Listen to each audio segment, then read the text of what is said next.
உயர்நீதிமன்றம் தடை விதித்த போதும் கோவில்பட்டி, நாங்குநேரி உள்ளிட்ட சுங்கச்சாவடிகள் வழியாக அனுமதிக்கப்படும் அரசு பேருந்துகள். ஓட்டுநர், நடத்துனரிடம் கையெழுத்து பெற்று பேருந்தை அனுப்பி வைக்கும் சுங்கச்சாவடி ஊழியர்கள்.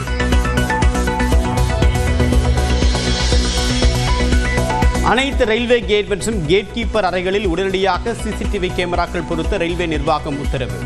கடலூரில் பள்ளி வேன் மீது ரயில் மோதி 3 பேர் உயிரிழந்த விபத்தை தொடர்ந்து நடவடிக்கை. திருவாரூர் அருகே ரோட் ஷோ சென்ற முதலமைச்சர் மு.க.ஸ்டாலினுக்கு உற்சாக வரவேற்பு. மறைந்த முன்னாள் முதலமைச்சர் கருணாநிதியின் வெண்கல சிலையை திறந்து வைத்தார்.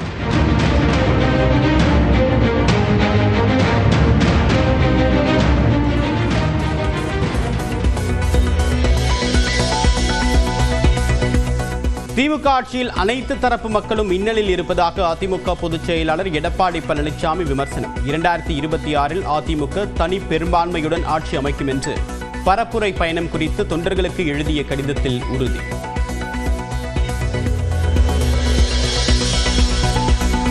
அறநிலையத்துறை சார்பில் கட்டப்பட்ட கல்லூரிகளின் கூடுதல் கட்டிடங்களை ஜெயலலிதா, எடப்பாடி பழனிசாமி ஆகியோர் திறந்து வைத்ததாக அமைச்சர் சேகர்பாபு பேட்டி. அறநிலையத்துறையை தமிழ்நாடு அரசின் கட்டுப்பாட்டிலிருந்து நீக்கக்கூடிய நோக்கத்தில் எடப்பாடி பழனிசாமி செயல்படுவதாக குற்றச்சாட்டு. அவருடைய கட்சியின் பொதுச் செயலாளர் இன்றைக்கு அவருக்கு இந்த பதவி யாரால் கிடைத்ததோ அந்த அம்மையார் காலத்தில் கல்லூரியை திறந்திருக்கின்றார். அப்படி என்றால் அவர்கள் செய்ததெல்லாம் சதி செயல் என்று சொல்ல வருகின்றாரா?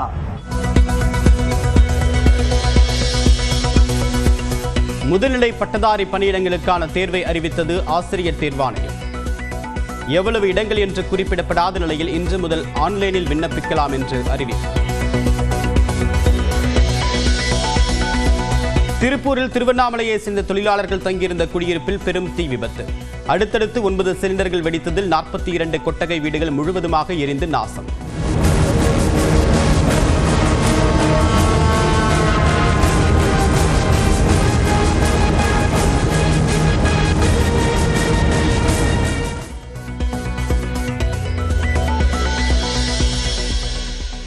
அருப்புக்கோட்டையில் கண்டெய்னர் லாரி மீது நேருக்கு நேர் மோதிய வேன்.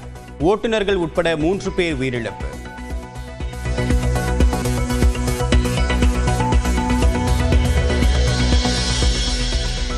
ஓசூர் அருகே நாய் கடித்து இளைஞர் உயிரிழப்பு. ராபிஸ் நோய் தாக்கிய நிலையில் சிகிச்சை பலனின்றி உயிரிழந்த பரிதாபம்.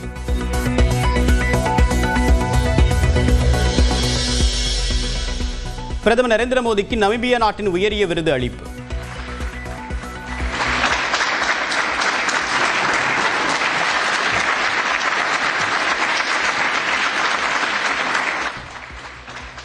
ஐந்து நாடுகள் பயணத்தை முடித்துக் கொண்டு இந்தியா புறப்பட்டார். குஜராத்தின் வதோதராவில் பாலம் இடிந்ததில் ஆற்றில் விழுந்த வாகனங்கள். 13 பேர் உயிரிழந்த நிலையில் காணாமல் போனவர்களை தேடக்கூடிய பணி தீவிரம்.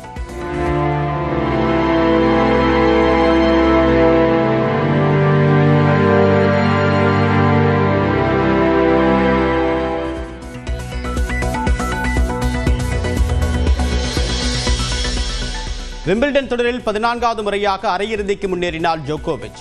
உலகின் நம்பர் 1 வீரர் சின்னரை எதிர்கொள்கிறார்.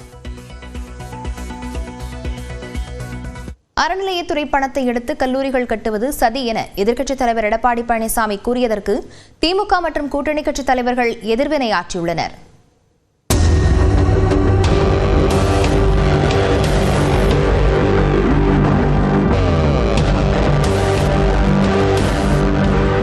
சட்டப்பேரவை தேர்தலை முன்னிட்டு அதிமுக பொதுச் செயலாளர் எடப்பாடி பழனிசாமி சுற்றுப்பயணம் மேற்கொண்டுள்ளார். அந்த வகையில் கோவை மாவட்டம் வடவள்ளி பகுதியில் பரப்புரை செய்த அவர், அறநிலையத்துறையின் நிதியை எடுத்து கல்லூரிகளை கட்டுவது எந்த விதத்தில் நியாயம் என கேள்வி எழுப்பினார். கோயில கண்டாவே கண்ணு உறுத்துது. அது இருக்கிற பணத்தை எடுத்து கல்லூரி கட்ட ஆரம்பிக்கணும். எதுக்காக உண்டியில பணம் போடுறீங்க? அந்த கோயில் அபிவிருத்தி பண்ணுவோம். அரசாங்கத்திலிருந்து கல்லூரி கட்ட வேண்டாமா? நாங்க கொடுத்தோம்ல. மக்கள் பார்க்கிறாங்க. இதற்கு பதிலளித்த இந்து சமய அறநிலையத்துறை அமைச்சர் சேகர்பாபு, முன்னாள் முதல்வர்கள் பக்தவச்சலம் தொடங்கி ஜெயலலிதா வரை பல தலைவர்கள் கோயில் பணத்தை கல்விக்கு வழங்கியுள்ளதாக கூறினார். வாய் புளிச்சதோ மாங்காய் புளிச்சதோ போறாரு. வரலாறு தெரியாதவர், வரலாற்றை அறியாதவர். ஒட்டுமொத்தமாக சொல்ல வேண்டும் என்றால் அறியாமை இருளிலே மூழ்கி இருக்கின்றார். இன்றைய எதிர்க்கட்சி தலைவர் என்பதுதான் என்னுடைய ஒரே ஒரு பதில். எடப்பாடி பழனிசாமி பாஜகவிற்கு தாளம் தட்டுவதாக இந்திய கம்யூனிஸ்ட் கட்சியின் மாநில செயலாளர் முத்தரசன் விமர்சித்தார். பள்ளிக்கூடம் தானே கட்டுறாங்க, எடுத்துட்டு போகல, எடுத்துட்டு போனா தானே தப்பு. அதாவது அவர் இருக்கிற இடத்துக்கு ஏற்ப அவர் தாளம் தட்டுறாரு. ஏன்னா பாரதிய ஜனதா கட்சி இந்து சமய அறநிலையத்துறை இருக்கக்கூடாது அப்படின்னு சொல்லிட்டு இருக்கிறாங்க. இதனிடையே நியூஸ் 18 தமிழ்நாடு தொலைக்காட்சியின் சொல்லதிகாரம் நிகழ்ச்சியில் பேசிய பத்திரிகையாளர் லட்சுமி 9 கலை கல்லூரிகள் உட்பட இந்து சமய அறநிலையத்துறையின் கீழ் பல்வேறு கல்வி நிறுவனங்கள் இருப்பதாக கூறி பட்டியலிட்டார். தமிழ்நாட்டில் இருக்கக்கூடிய இந்து அறநிலையத்துறை மொத்தம் 56 கல்வி நிறுவனங்களை நடத்துது. இது கல்வி நிறுவனங்கள் அப்படின்னா வெறும் ஆர்ட்ஸ் அண்ட் சயின்ஸ் காலேஜஸ் கிடையாது. இது எல்லாத்துலேயும் சேர்த்து மொத்தம் 11,665 மாணவர்கள் படிக்கிறார்கள். 392 டீச்சர்ஸ் இருக்காங்க. இந்நிலையில் எடப்பாடி பழனிசாமியின் கருத்திற்கு எதிர்ப்பு தெரிவித்து அருள்மிகு கற்பகாம்பாள் கோயில் கல்லூரி மாணவர்களும் பெற்றோர்களும் கண்டன ஆர்ப்பாட்டம் நடத்தினர்.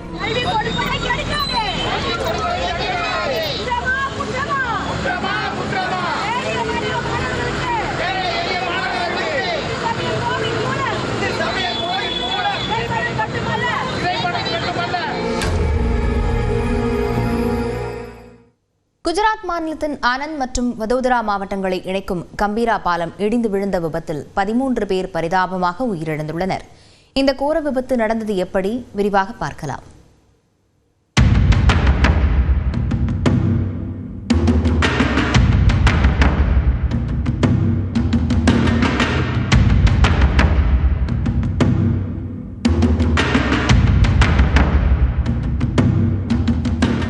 மத்திய குஜராத்தையும் சௌராஷ்டிராவையும் இணைக்கும் முக்கிய பாலமான கம்பீரா பாலத்தில் புதன்கிழமை காலை 7:30 மணி அளவில் வழக்கம் போல வாகனங்கள் சென்று கொண்டிருந்தன. அப்போது யாரும் எதிர்பாராத விதமாக பாலத்தின் நடுப்பகுதி ஒரே அடியாக இடிந்து விழுந்தது.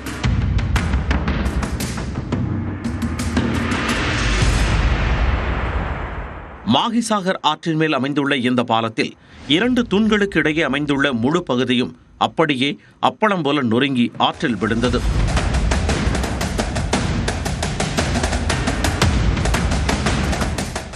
இதனால் பாலத்தில் பயணித்துக் கொண்டிருந்த 2 லாரிகள், ஒரு வேன், ஒரு கார், ஒரு ஆட்டோ என 5 வாகனங்கள் ஒன்றன் பின் ஒன்றாக அடுத்தடுத்து ஆற்றில் விழுந்து மூழ்கின. ஒரு லாரி பாலத்தின் நுனியில் இருந்தபடி அந்தரத்தில் தொங்கியது.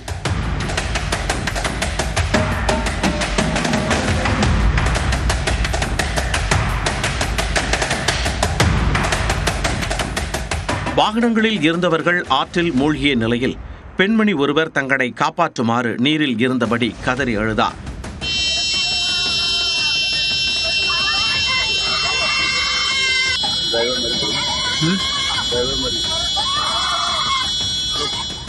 தகவல் அறிந்து சம்பவ இடத்திற்கு விரைந்த மீட்புப் படையினர் பொதுமக்கள் உதவியுடன் ஆற்றில் மூழ்கியவர்களை மீட்கும் பணியில் இறங்கினர். ஆற்றில் மூழ்கி பரிதாபமாக பலியான 10ற்கும் மேற்பட்டோர் சடலமாக மீட்கப்பட்டனர். காயமடைந்தவர்கள் மீட்கப்பட்டு மருத்துவமனைகளுக்கு அனுப்பி வைக்கப்பட்டனர். இந்த கம்பீரா பாலம் 1985ஆம் ஆண்டு கட்டப்பட்டது. 40 ஆண்டுகள் பழமையான இந்த பாலத்தின் உறுதித்தன்மை குறித்து அச்சம் தெரிவித்த அப்பகுதி மக்கள் பலமுறை கோரிக்கை மனு அளித்ததாக கூறப்படுகிறது. இந்நிலையில் இந்த கோர விபத்து குறித்து பிரதமர் மோடி வருத்தம் தெரிவித்துள்ளார்.